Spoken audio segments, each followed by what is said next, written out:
CST désormais officiel. En juillet prochain, la journaliste Anne-Sophie Lapix quittera bel et bien le JT de 20h sur France 2. En attendant, ce jeudi 29 mai 2025, l'épouse d'Arthur Sadoun a agréablement surpris ses fidèles téléspectateurs en poussant la chansonnette en plein direct, preuve à l'appui. Une grande annonce qui a fait grand bruit. En juillet 2025 et malgré un parcours sans faute, Anne-Sophie Lapix qui était aux commandes du JT de 20h sur France 2 depuis 2017 ne le sera plus.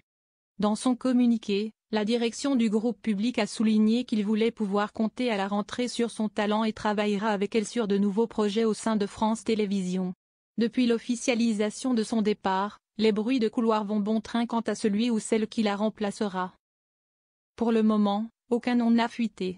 Même si l'animatrice Caroline Roux fait partie des favoris ont récemment affirmé nos confrères du Parisien. En tout cas, ce jeudi 29 mai 2025, Anne-Sophie Lapix, de retour sur la 2, a de nouveau fait parler d'elle. Tout en mettant à l'honneur les sujets du jour, l'épouse d'Arthur Sadoun a tout bonnement poussé la chansonnette à l'antenne. Et pour le faire, l'heureuse maman de 2 enfants a décidé de mettre en avant le répertoire de la chanson française. De folles séquences qui resteront dans les annales.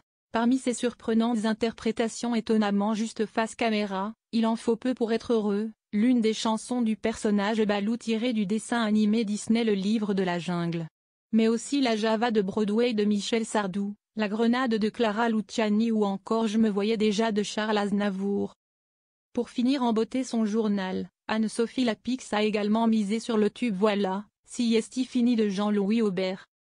Naturellement sur les réseaux sociaux, notamment sur X anciennement Twitter, les internautes ont été nombreux à réagir à son show improvisé. Je trouve ça super sympa de sa part, avec un côté moins solennel et sérieux qui manque au JT. Ça fait plaisir d'avoir un journal de 20h en chanson. Anne-Sophie t'es la queen, un véritable régal ce soir, vu en direct et j'ai adoré. Elle a un beau brin de voix et un lancement des sujets parfait. CST avant tout une excellente journaliste, les messages subliminaux auprès de la direction.